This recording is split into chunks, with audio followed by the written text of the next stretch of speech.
What's going on, guys? We're back again. Time for the top 10 of the week. I'm Drew. Kyle, not Kevin. There we go.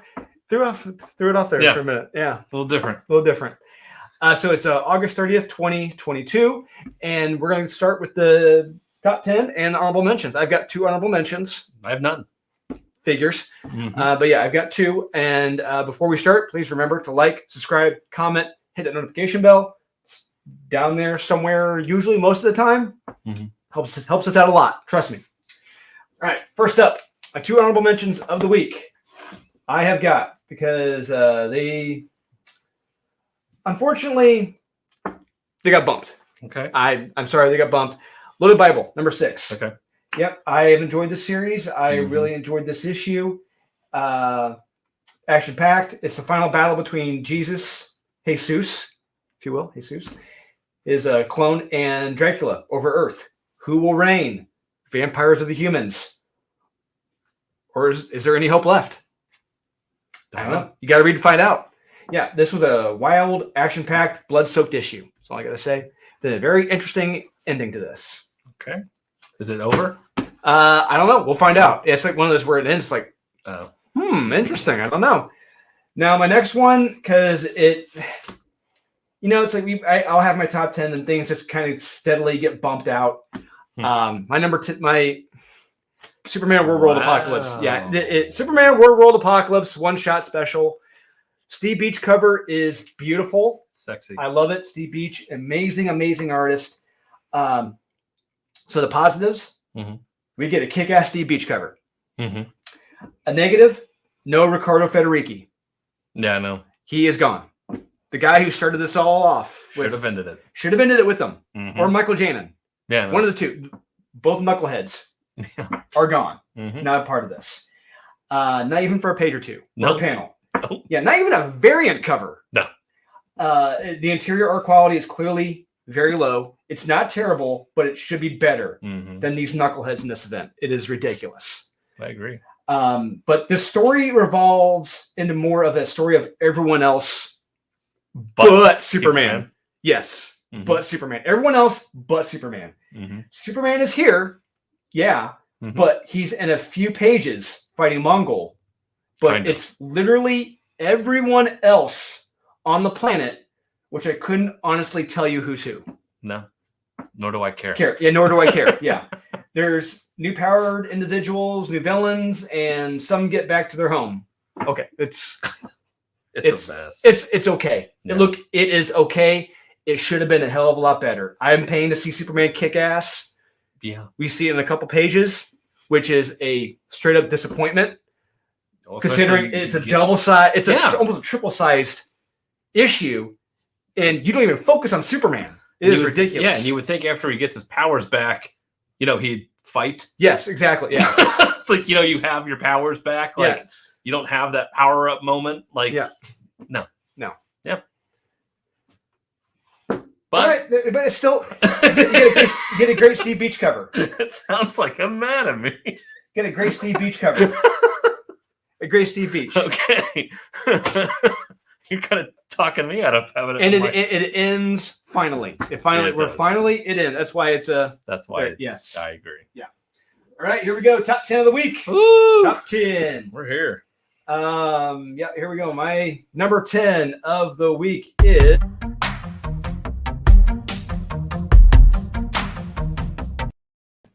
Broken Souls Ballad, Hell is for Kids, number 3. Deadpool Bad Blood, number 4. Wow. So low. I hated this because the cash grab's finally over. So thank God the cash grab has ended, and we get stuff. We find out what Thumper's motives were, and we get the Garrison Kane. Is he good or bad? That was great. No, that was good. The fight was good. Art was good. This cover, God, that just the way it's terrible. Some of his art is just downright bad. It is. It's lazy, and it just feels lazy. Like he just phones it in a lot of times, and I'm just like, can you just fix some of this, like to make it? Hey, I get he's a legend. I understand what he's done for the comic book world. It's great, but he phones it in sometimes, which a lot of artists do. But So we're finally done with the cash grab. It's fine. It's good. It's okay. Yeah. So I got Broken Souls Ballad, Yes. Hell is for Kids, number 3. It's kid versus kid, or monster versus monster, if you will, at this point. But naturally, I mean, they're still kids, and what they believe, who they're following, may not be completely on the level. It's very well illustrated and very well paced as well. This is a fun horror comic with a heart. I don't know. I'm enjoying it. About them. I'm enjoying it. Are they going after their mom? I don't even remember. Are they going after their mom? Possibly. I don't want to spoil it. Yeah, that's it. Yeah, I don't want to spoil it. Okay, number 9 for the week. Number 9. All right, the Niner. I've got Nottingham, number 10. Holy shit. Yeah. Wow. I have Sex Force 31. Wow, you were much more forgiving on that than I was. was. Yeah. So Nottingham, number 10. Wow. Final chapter, part 2. Yeah. Dang, that must be in your top 5. Or number 1. Yeah. We get the backstory on the female assassin, Mm-hmm. and she may or may not have had a past encounter with a certain major player. Maid Marian is looking like she's having a change of heart toward Robin and his band of married terrorists, or is she? Some people are in better positions than previously, and some are completely on brand new paths. Yeah. By the end of this, it wasn't the best ending of this to this chapter. It was kind of anticlimactic, with a lot of dialogue. But be ready for a lot of dialogue. Be ready to read. It's all right. But when I think of where the first arc ended, that was so action packed. That last issue, it was amazing. This was just the opposite of that. It's just okay. Okay. Cool. Good. Wow. Yeah, it was meh. But still, it's a solid ending to this chapter. Okay. Wow. I'm shocked. Okay. X-Force 31. Again, we already talked about it. Craven is the best part of this book, and that's why that's why it's gotten up so it's in my top 10.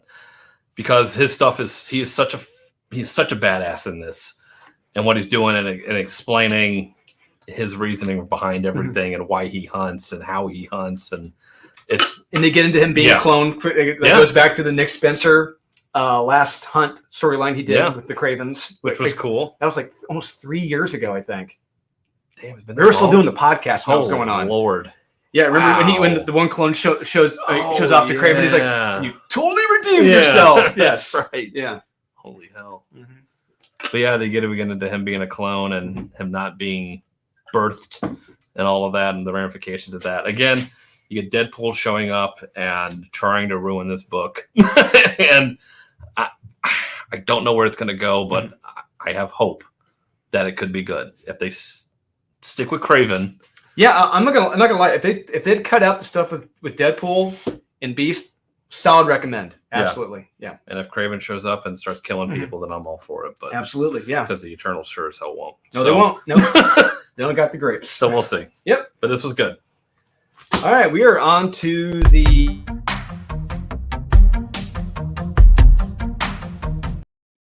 under the Ocho, number 8. I've got Playthings, number 3. Nice. I have Superman Warworld Apocalypse. So a little more forgiving on that than I was. A little more forgiving. Yeah. Only because it is finally fucking over. Yeah. And I've got a Steve Beach cover. Yes. That again, can't say enough about the cover. It's amazing. Mm-hmm. Thank God. It's over, and it felt absolutely pointless. It felt like this could have been 3, 4, 5, 6 issues max. Yeah. We could have gotten the point. At the end, it's like, everyone's special and everyone's super at the end, and isn't that great? And we teamwork. don't need Superman to save the day. Fuck you. Yeah, screw the reader. We know you want to read Superman, but no, we want to show you everyone else. Yeah. No, I want to read here for fucking Superman. Yep. We're gonna kill a character that nobody cares about, and then not kill him. Not kill him. Yeah, it's like, okay. Jesus, you can't even have stakes in your book. It's like, God. They have completely just destroyed this story. It's in my top 10 this high up because it's finally over. And a Steve Beach cover. Awesome cover. Okay, Playthings. Playthings, number 3. So high. Yeah, this was, once again, really damn creepy. Yeah. Really damn creepy. The pacing in this is incredible. It's so fast. I love it. Like I said, we read so many comics, you can just tell when writers are very shitty at pacing. Yes. This writer they've got pacing down pat. It is amazing. It really does a fantastic job of building the suspense and not having us know when the jumps are going to happen. Yeah, I like that. So our hero mom is on the hunt for her daughter and may have a solid lead on who took her. However, this is when things take an even weirder turn. I love the art in this as well. The art is so very fitting for this story. I just have an issue with the art. No, the art is very surreal in a way that it feels like it's very fitting for this type of story where it's like you're in this weird flippant story where you have magical murderous dolls and murderous. It's like you don't even know what's real. Well, that's exactly the point. Awesome That's what's great about the artwork is conveying that like, this may not be real. Correct. Yeah. Yeah, she must be. It's kind of like watching crazy. Sweet Alice, Brooke Shields. Yeah, look that one up. The opening of that is it's got this dreamy, surreal look to it, where it's like may or may not be real. But it's got that vibe to it. Yeah, terrific horror series. Love it. Playthings. Didn't read it. Number 3. Of course you didn't. Yeah, you don't like the indies. No, I stick with DC. All right. Yep. 1, 2, 3, 4, 6. Number 7 of the week. Number 7. I've got Deadpool, Bad Blood. Number 4. Sandman Universe, Nightmare Country, number 5. Okay, you just talked about Captain Deadpool. I'll talk about Captain Deadpool. This was a fun ending to this story, action-packed, well illustrated and paced. Deadpool and Kane throw down. I love it. It is a long fight. I love it. Almost the whole book. Yeah, it's great. I dig it. They don't make Marvel comics like this anymore, which is a shame. That's true. This was arguably the best and most fun Marvel comic I read this week. That's fair. Yeah, it's very kinetic. I do when he's giving a lot of exposition, he has a good way of making it action packed. Yes, like in the part where Deadpool splits the bullet. Like there's some really cool things that he knows how to pace stuff. It's like I'm going to give you a lot of exposition. And they're going to talk a lot, but I'm going to make them fight as opposed to. But at the same time, it's not that much exposition. Right. Yeah, it's not like Claremont or James Tynion where it's going to be half the page. It's going to make you sit back and ponder your whole life. Yeah. Each page, it's like, oh, fuck. Yeah, it's time for a nap. Yeah. Like, what have I done with myself? Yeah. I truly love this. Yeah. Deadpool, Bad Blood, number 4. Yeah. Okay. Sandman Universe, Nightmare Country, number 5. This was so high because I'm not the biggest Sandman fan. Nope. It's just so it's a lot to read. It's not for everyone. It really isn't. No. And I like the first issue. I liked. But after a while, I'm just like, this turns into homework. Yeah, I read Preludes and Nocturnes. I'm done. I get the point. I get the gist of it, and I like the character. Yeah. I don't really need to see any more of it. Yeah, I don't get enjoyment out of reading it. It's like you said, it's like homework. And it's not. Yeah. It's like you want a master class in this. It's like, and you want to get like your master to PhD in that. It's like to start reading all that and really get into it. I'm like, I just don't have the time. I probably do, but I'd rather read something else. Yeah, fun and escapism don't correlate with Sandman. Yeah, so this one, it felt, I was like, now this is Sandman. Like, it started to really feel like that when you get characters that die, I guess. And it was like, then you get characters showing up, and I'm like, oh, okay, now we're getting into the Sandman part, because it felt very grounded. Basically, up to this point, it felt grounded. So, as much as it can. And this one, it started to get a little kooky in the Sandman way of, you're gonna bring you back to life, and you're in a dream world. And it really felt it's like we're veering away from the main story that I was digging. And so I applaud it for it being more like Sandman and being able to write it. But again, I don't know how much longer I can stick with this. Is that the last issue? Is this the last? It can't be. The way this ends? Yeah, I'll be shocked. Or maybe there's one more, but I don't know. It felt like it was the end. Well, just what happens to Agony and Ecstasy is the end. I'm like, I don't even know where the fuck they ended up. I don't even know what that was supposed to be. Are they in hell? I don't know what that's supposed to be. I'm sure someone who's well versed in Sandman will give us. We've seen this long threads of just like, I'm sure someone will type out a long thread of where they're going. I'm like, okay. And I don't even know who's good or bad. Like, you get people showing up and doing other. I'm like, I think that's the point. Everyone's ambiguous. Everyone is morally ambiguous. Okay. Yeah. There's no protagonist. There is no antagonist. So bravo to James Tynion for getting as close to Sandman as you can. Yeah. Hey, stuff happened to people. And Yes. I don't know if it's good or bad, but it happened. I'll apply to that. Stuff did happen. So that's why I can commend it for that. And so that was number 7, right? That was number 7. Yeah, we're on the.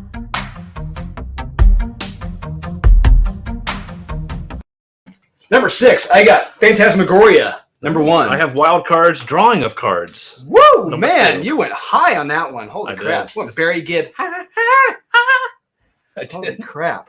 This is fun. It's fun. It is stupid as all hell, but it is fun in a Art Deco 50s, just completely goofy kind of way. I mean, Yeah, Jet Boy. yeah. Jet Boy. And these character designs are hilarious. They are absolutely stupid. It's like what you would watch in a 1940s TV serial. Correct. And if that's what he's going for, which I think he is, 'Cause I think that's when it might have been written. It might probably. when he was hanging out with L. Ron Hubbard and everyone else. That's true. Yeah. But yeah, I have to commend it for that because it is just so campy and the character designs are so kooky and stupid. But I was laughing with this book and the stakes. So the villain guy has a bomb over Manhattan and he's going to detonate It's it. like a genetic bomb. Yeah, thing. which turns, I think they turn them into superheroes. Apparently they turn them into hideous, twisted freaks. Yeah. It's like super powered twisted freaks. Yeah, I'm like, oh, that guy's like Johnny Storm, and that guy's like Mr. Fantastic, Yeah. but in a weird Cronenberg way. Yes, like, not and good. Not the fun way. Yeah. I'm like, oh, he's got flame powers, but he's on fire and dying. Yeah, I think. it's like that the scene in season 1 of the Venture Brothers where he's actually on fire. Oh yeah. Oh my god! Yeah, Oh my he's just god! screaming the Help whole me! time. I think that's probably what it would be He's like. a walking callus. Yeah. And, Yeah. So then you get Jet Boy showing up, and he's going to save the day, and Jet Boy. it doesn't quite go the way I thought it was going to go. The reason why I'm always saying Jet Boy because like people are like, it's Jet Boy, Yeah. it's Jet Boy. Jet Boy's gonna save the day. Yeah, there's only a kid on the ground, like, oh my god, there's Jet Boy. It's like, it's kind of jet. Yeah. He does have a jet pack. Yeah. He's flying a jet. So it's like, Jet Boy. Yeah. Okay.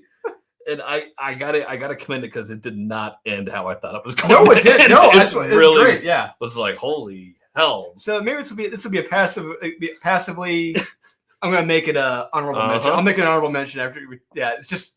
It's so kooky. I'll say I didn't get bored reading it. I'll say that. I was laughing with this thing. The first issue was a lot of dump. Data dump. We're gonna set up the whole world. It's very boring, but I get it. This one was hilarious. So if you got the time and you got the extra cash, I would recommend this book. Okay, right. Phantasmagoria. Phantasmagoria, number 1. This was good. This was awesome. However, I have some issues. Like issue that issue? Yeah. It felt like this was a series I just jumped into the middle of, especially with the ending. It's like, am I supposed to be shocked? Who is he? I didn't get that. 2, this was jam-packed. Oh yeah. With dialogue, backstories, and numerous characters. They should have, I think, cut that all in half and focus more on the horror elements. Okay. Third thing, is that lead character supposed to be Peter Cushing? It looked like Peter Cushing. It did look like Peter Cushing. That's okay. That's what I think I wrote down. Okay. Number 4, it's a good story with a solid idea and world, but it's a case of turn off the hose. There's enough here already. All right. You have jam-packed this comic. This felt like this is another case where, like, not necessarily a Netflix pitch, but like you put in this is the big first episode. You dump in all this stuff, and it's like whoa. There's almost too much here for this issue. But the art is solid too. I love the art in this. Art was absolutely gorgeous. It's still a fun read, but it's just like it is a lot. It just I felt like let's. A good editor would have cut some of this out, I think, but need some trimming. But yeah, it was good. Yeah. Didn't read it. Of course, you didn't.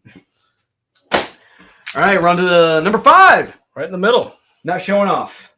Not falling behind. Yep, that's important. I've got Vampirella, Year 1, number 2. Jesus Christ, I got Playthings, number 3. All right, why don't you finish my thoughts on Playthings? Yeah, this thing is. I like you said, I love the pacing of this story. Took me a while to get into it. Issue 1, it wasn't what I thought it was going to be, and that's why I kind of hated the first issue. But now I know love, what it I love is. the first issue. Yeah. Yeah, I can go back and say definitely recommend for now all 3 of these issues. And again, the art, it's not for everyone. I'm not the biggest fan of the art. It could be tweaked a little bit in places, but I love the characters. I love the character design. The woman, like you can just tell on the cover. Yeah, she looks beat to shit, and like her eyes, like you can just tell it's like she has been through the ringer. The mom. Yeah, the mom. Okay, not the that one not too, the but princess, like but the mom. Yeah, it's just like you can just tell it's like she's exhausted. She hasn't slept. She's been knocked around the house. Yes. These characters are killing people around her, and she's trying to tell people, her friends, and everything, no, this thing exists. They've kidnapped my daughter and everything, and they're all just like, what do you think you did? Like, I think you killed all these people. Yeah, like, even the police are like that. Yeah, it's like, are you sure? Yeah, a little doll, huh? Yeah, like it just keeps getting creepier and creepier, and like we just start peeling back these layers, and it just gets more wild, and I love it. Yeah, so fun. Vampirella, year 1, number 4. Number 2. I'm sorry, number 2. The dose. Felt like this was good. I thoroughly enjoyed this. We see the young child Vampirella trying to survive in the wastelands with what other survivor friends she has, and hey, we get a vampire cow too. I liked it. I thought it was funny. A vampire cow. Why not? The art is solid. The way the cow is drawn, it's like I'm reading the Far Side. Reading a Far Side counter is the way how he was drawn. And that's I like good. that. That's great. Yes, I love the Far Side. And a Vampirella story. Invoking some humor when there's some drama. What drama? They're in the wastelands on the vampire planets. They're trying to survive. And they're trying to survive. Survive what? Living in this wasteland where you have no resources. But you know what happens because this is a year 1 story. But we're in the moment. The art is solid. The eyes he draws are very, very creepy in this. I love how he draws the eyes. It gets bloody and violent, and I'm enjoying this. This is a fun origin. She's having to learn that she was bred to be a genetic replacement for her perfect sister who was sick, which is sad. And I enjoy this. This is good. Wow. Yeah, please check this out. Vampirella, year 1, number 2. Wow. Is that thunder? Oh, wow. Yeah, there's thunder. There's thunder. There's lightning. All right, we're on to number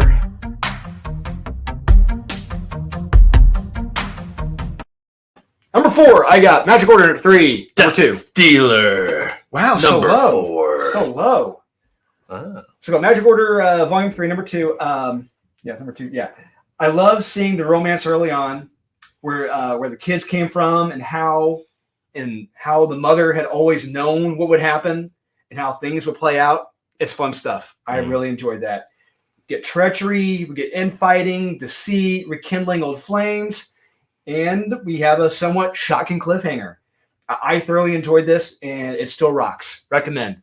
Magic Order, Volume 3, number 2. A lot of numbers in there. A lot of numbers. Yeah.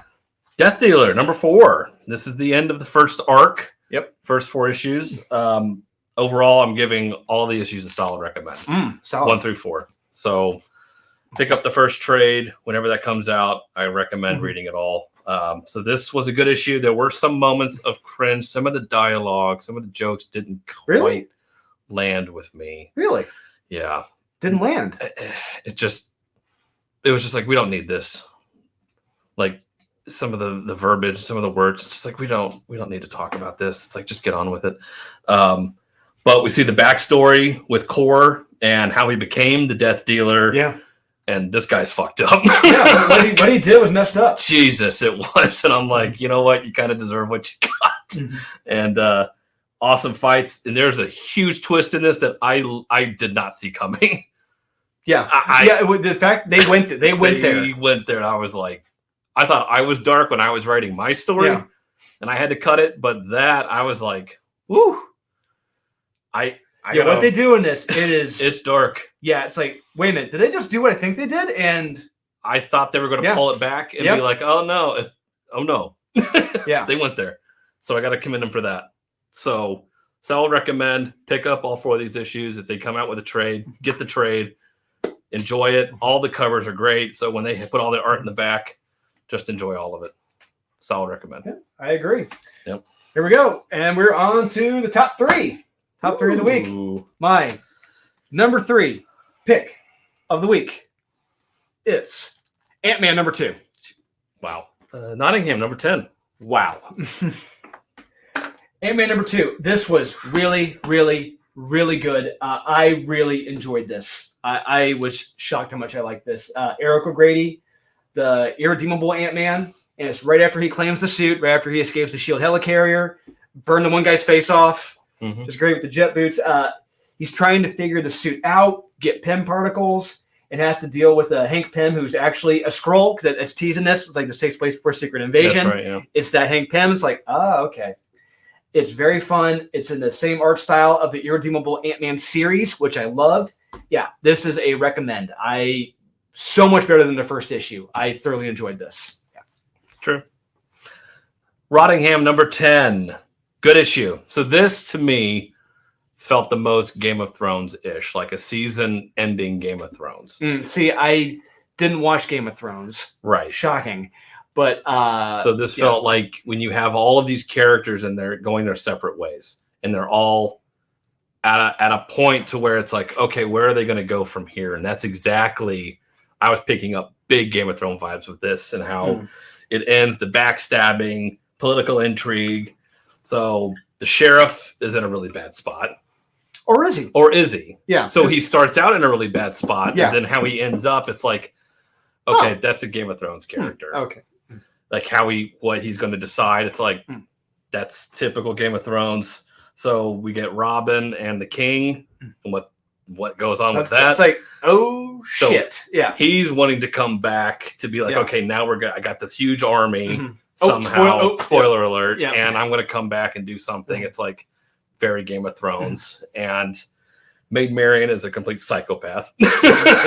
Hey, she's a redhead. She's a redhead, so she's a Trust psycho. me, I know. They're wild and crazy. Yeah, so this is all building up to something colossal and huge. And so this is hopefully what the last season of Game of Thrones should have been, as opposed to it being absolute dog shit. So I'm really excited. I thought it ended incredibly well, and I'm excited to see where the next series goes. Outstanding. Solid recommend. Cool. Those are number 3 of the week. Now we're on to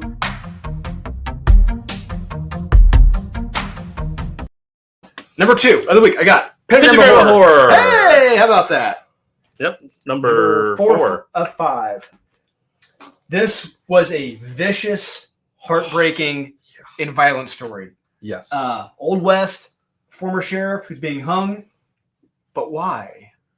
Don't know. We see what happens, and it's heartbreaking. What happens?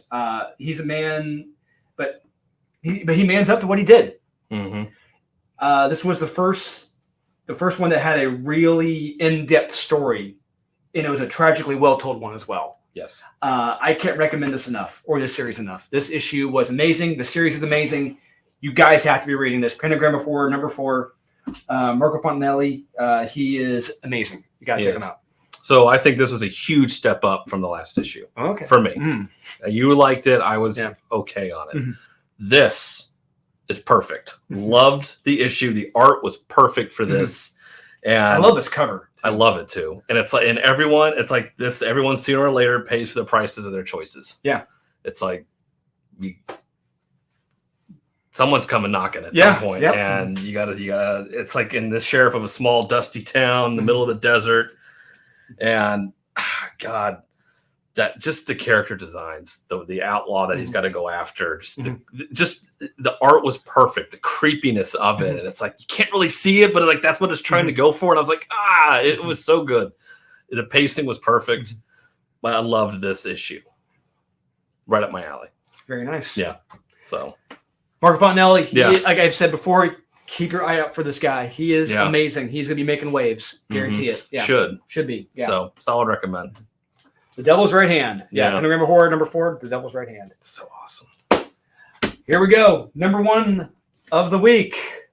The number...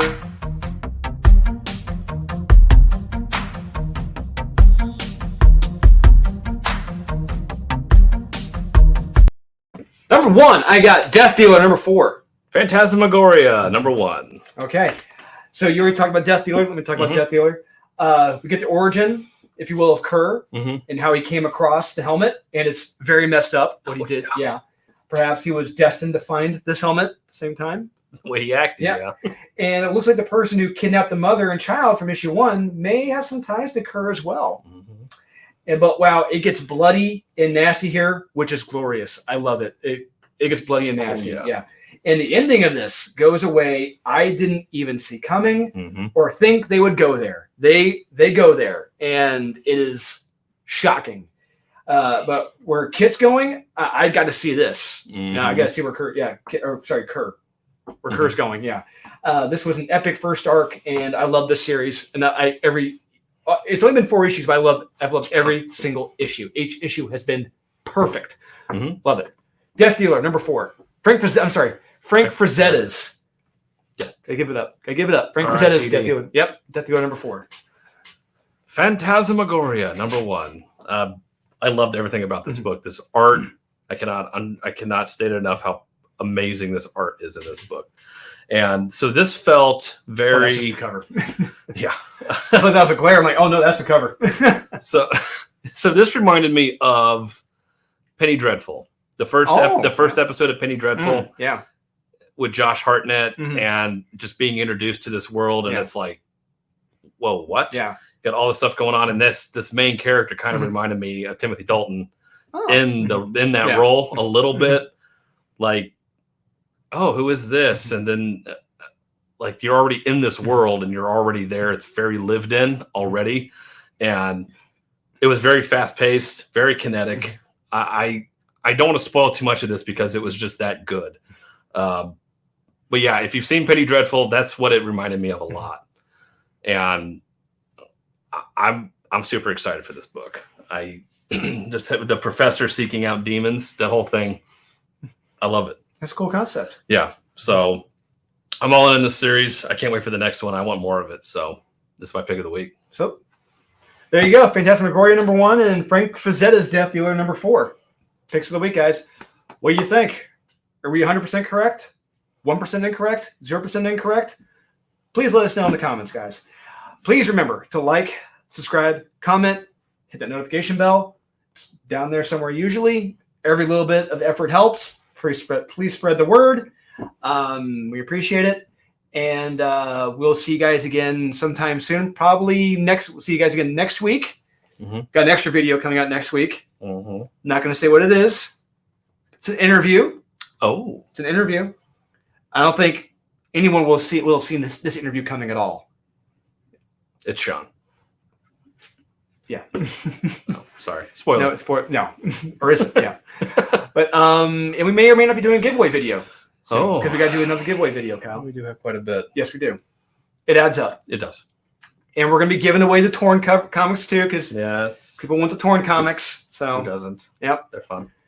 And we'll see you guys again next time.